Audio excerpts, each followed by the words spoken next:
को आप इस लिहाज से समझ सकते हैं कि काली के प्रहार से दुश्मन देश का सैटेलाइट कनेक्शन पूरी तरह से टूट जाएगा।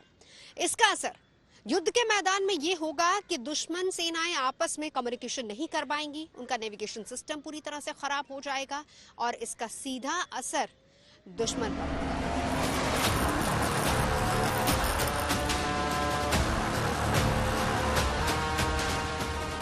अब तक काली 80, काली 200, काली 1000, काली 5000 और काली 10,000 नाम के प्रोटोटाइप बनाए जा चुके हैं। इनका विकास कार्य जारी है।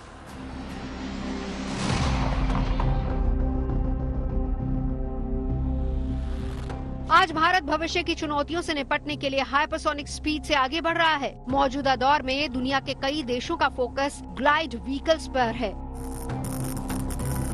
जिसमें भारत भी काफी तेजी से आगे बढ़ रहा है। ग्लाइड व्हीकल्स वो ताकत है जो किसी मिसाइल को महामिसाइल बना सकती है। भारत में HSTDV यानी हाइपरसोनिक टेक्नोलॉजी डेमोन्स्ट्रेटर व्हीकल के परीक्षण की शुरुआत हो चुकी है। 27 जनवरी 2023 को DRDO ने HSTDV का परीक्षण किया था, जो सफल रहा। साल 2020 में DRDO ने मानव रहित स्क्रैमजेट के हाइपरसोनिक स्पीड फ्लाइट का सफल परीक्षण किया था, जिसकी रफ्तार 20 सेकंड में 7500 किलोमीटर थी। और ऐसा करके भारत ने दिखा दिया था कि रफ्तार के मामले में उसका कोई सानी नहीं है। हाइपरसोनिक व्हीकल का ट्रायल एक ऐसी कामयाबी है जो हिंदुस्तान की ताकत में कई गुना इजाफा करेगा।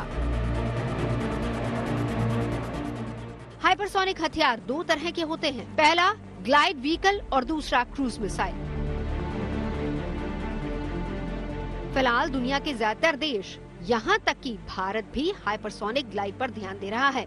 असल में इन ग्लाइड व्हीकल्स के पीछे मिसाइल लगाई जाती है। एक तय दूरी तय करने के बाद मिसाइल अलग हो जाती है। उसके बाद ग्लाइड व्हीकल खुद ही दिशा और रफ्तार तय करते हुए टारगेट की तरफ बढ़ते हैं। इन हथियारों में स्क्रैमजेट इंजन होता है, जो हवा में मौजूद ऑक्सीजन का इस्तेमाल करके तेजी से उड़ता है। हाइपरसोनिक टेक्नोलॉजी डेमोन्स्ट्रेटर व्हीकल 6000 से 12000 किलोमीटर प्रति घंटे की रफ्तार से उड़ सकता है। ये 20 सेकंड में मैक 6 की रफ्तार और 32.5 किलोमीटर ऊंचाई तक जाने में सक्षम है।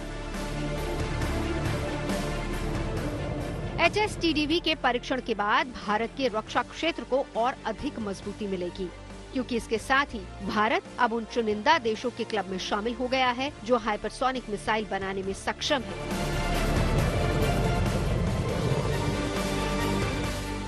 सवाल ये उठता है कि हाइपरसोनिक मिसाइल या विमान की जरूरत क्यों पड़ रही है? क्यों दुनिया के देश हाइपरसोनिक ताकत को पाना चाहते हैं? रूस और अमेरिका पिछले कई सालों से हाइपरसोनिक मिसाइल और विमान बनाने की कोशिश कर रहे हैं। हालांकि अगर दोनों की तुलना की जाए तो रूस फिलहाल अमेरिका से आगे है, जिसके पास जिरकॉन जैसी मिसाइल है और एवनगार्ड के ऊपर वो काम कर रहा है, जो दुनिया की सबसे घातक मिसाइल साबित हो सकती है।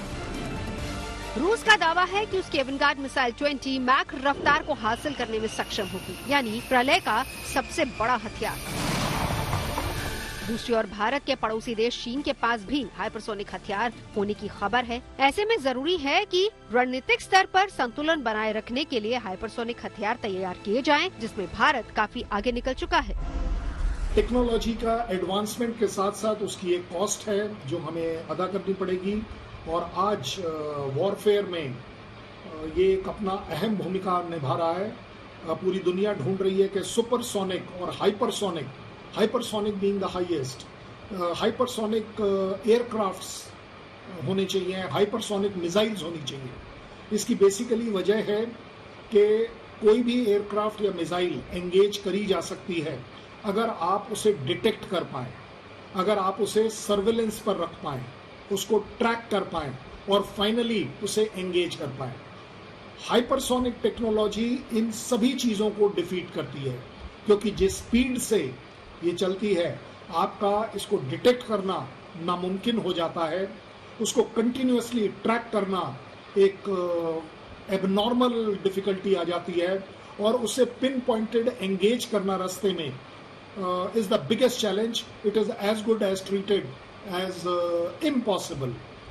क्योंकि ये हाइपरसोनिक स्पीड्स जो है वो मैक 5 से आगे 10, 20, अब तो लेटेस्ट मैक 25 की स्पीड से। दैट मीन्स 25 गुना speed of light is Mach 25। आपको बता दें कि भारत कई साल पहले से हाइपरसोनिक व्हीकल के निर्माण की कोशिशों में लगा हुआ है। भारत अपने hypersonic technology demonstrator vehicle programme के हिस्से के रूप में एक स्वदेशी दोहरी सक्षम हाइपरसोनिक क्रूज मिसाइल भी विकसित कर रहा है। ये मिसाइल पारंपरिक हथियारों के साथ साथ परमाणु हथियारों को भी दागने में सक्षम होगी।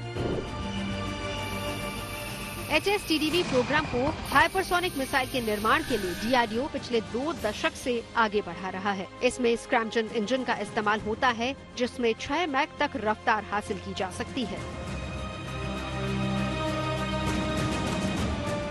एयर ब्रीदिंग जेट इंजन का एक प्रकार है स्क्रैमजेट। स्क्रैमजेट के ईंधन में दहन के लिए वायुमंडलीय में मौजूद ऑक्सीजन का इस्तेमाल किया जाता है।